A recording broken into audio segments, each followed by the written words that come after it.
All right. In the last video, we went through the differences between pages and posts as well as menus. This video will be a quick guide on writing posts so that your content is optimized for your targeted keywords. Now, there's a lot of variables that go into SEO, and they're not all covered here, but this will give you some basics, at least, on how to write effective search engine optimized content. Now, one of the questions I get a lot is, can I use pre-written content from others? The simple answer is no.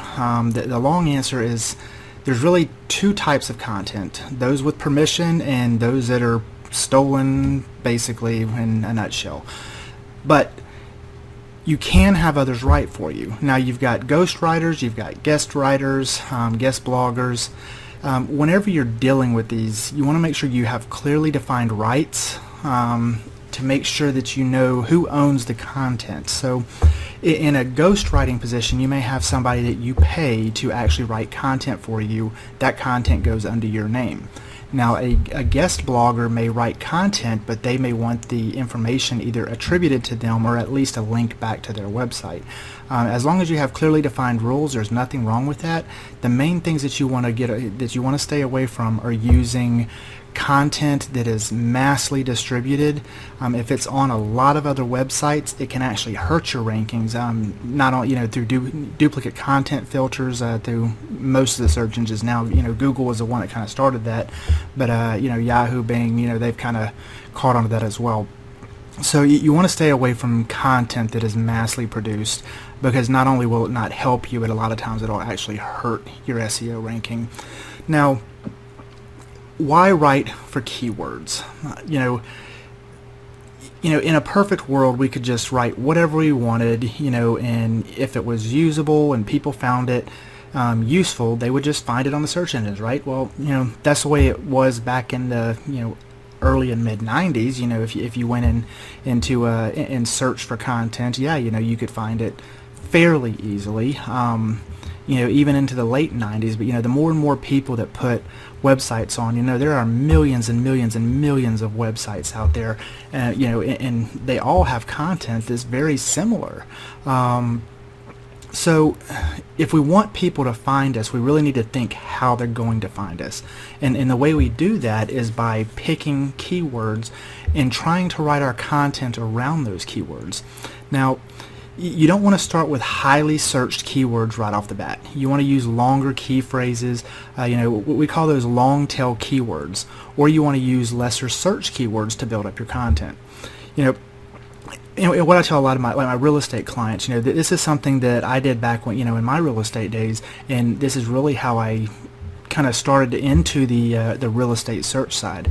So when you go online and do a search for, say, Biloxi homes for sale, you may be competing with hundreds of other realtors in your area, but you're also competing with big name sites like homes.com, realtor.com, Zillow, all of these major authority sites. But now, if you take that and you drop it down maybe to a subdivision level, and I'll use a subdivision right down the road from me, Robinwood, for instance, you could say, well, you could use a keyword like Robinwood subdivisions, and then the city and state, and people that are searching for that specific subdivision, although there are less of them, you will get them because nobody else is really doing that, and those that aren't doing it to any extreme. So when we're picking our keyword, just remember that we want to pick something that's not so heavy, because you can write content for that all day long, but it's not going to get you a whole lot of traffic, if any at all.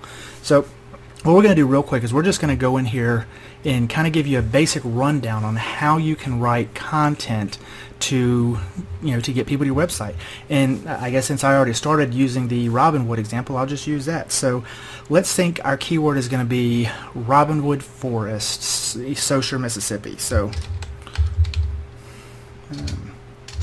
if I can type today.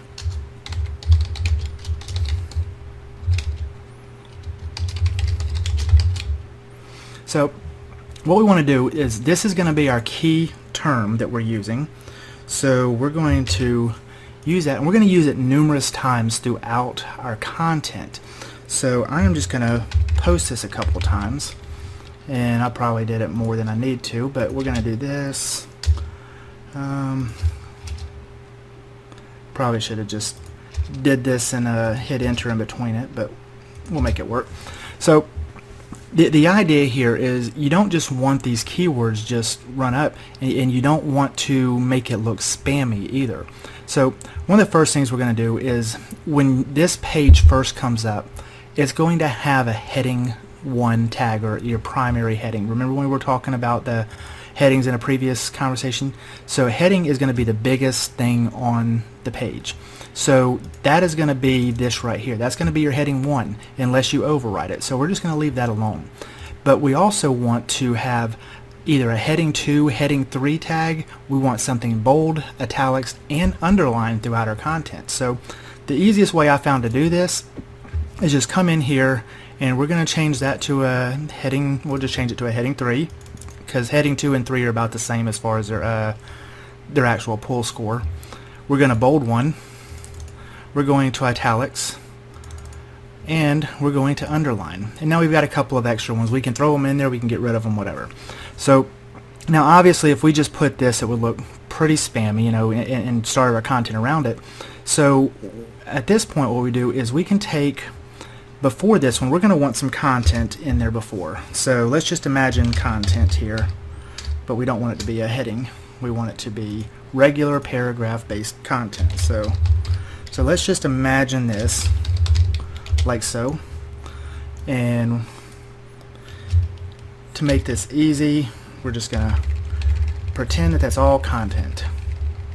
Okay, and then we want to have some more content under this tag. So we have more content here. The idea is we want to shoot for content to be somewhere in the neighborhood of 800 to 1,000 words. That's going to be your optimal range. You don't want to be under 500 words, and you really don't want to be over 1,000. Anything under 500 words, and you don't really get a whole lot of content juice from the search engines. Anything over 1,000, and you start getting a little winded for your readers. So the optimal is going to be somewhere in that 800 to 1,000 range. And then, so now we have everything here underneath our heading tag, and then we have our second heading tag and more content. But one thing you're going to notice is you're going to have this main heading and this second heading. It says the exact same thing. So that could come across as looking spammy. So instead of having both of those like that, why don't we add something in front of this one? So let's say home prices in Robinwood Forest. So we still have our key phrase right here. We just added something in front of it.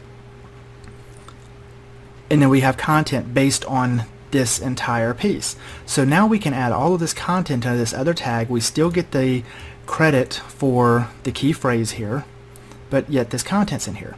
But one thing we don't want to do is we don't want to just leave that content and not have use our keywords throughout. So we still have these other two or other three that we want to use. We want the bold, we want the italics, and we want it underlined.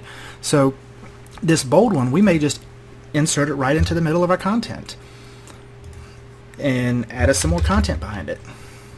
Although we don't need all that to be bold. So let's just pop that off.